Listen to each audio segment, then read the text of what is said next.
tense day in our nation's capital as lawmakers finally reached a deal in the 11th hour in terms of the government shutdown. So a government shutdown has been averted, at least for now.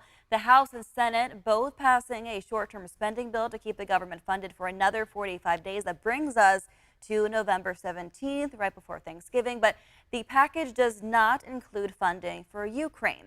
Earlier, I spoke with California Congressman Kevin Kiley, who was one of the Republicans who voted in favor of the measure.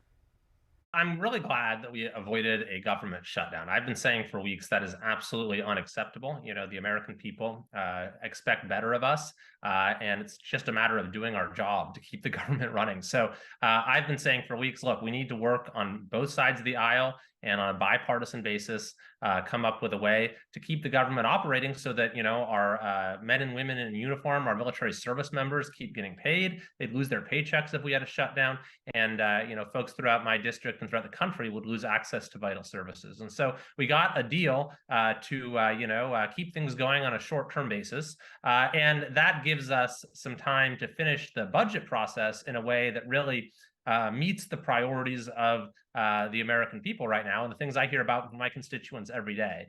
Some lawmakers describe today as chaotic. How would you describe the mood on the Hill? And were you pleased with the continuing resolution? What was in it in terms of no Ukraine funding, didn't handle a border security? Do you think that was the compromise needed to get this through? Well, it turned out to be the compromise that was needed. I would have preferred something, for example, that dealt with the border. And we actually did put up for a vote a few days ago a similar continuing resolution that would have kept the government open and also would have dealt with the border and would have set up a commission to study the causes of our debt and begin to find solutions. So that was, in my view, a better piece of legislation than the one that ultimately passed. But the one having this bill passed that we passed today is much better than having the government shut down. And so, sometimes in this world, you have to find common ground, and you might not get everything that you want in a particular piece of legislation.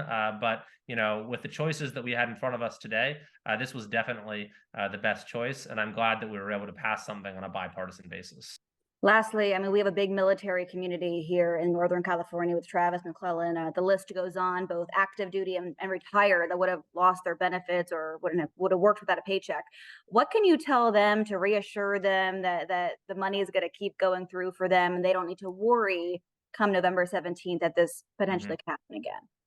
Well, that's the number one reason why I said a shutdown cannot happen, and why for weeks I've been saying we cannot let a shutdown happen, is because then our service members, and you're right, we have many in the Sacramento region, are going to start missing paychecks, and that is something that is absolutely unacceptable. And so, I would say I did everything I possibly could to avoid that scenario, and we were successful in doing so now, and we're going to get to work right away. I mean, we're remaining in session in Congress the next 2 weeks to make sure that we don't even need necessarily to have a temporary measure again to get us through the end of the year, but rather we just get the full budget in place.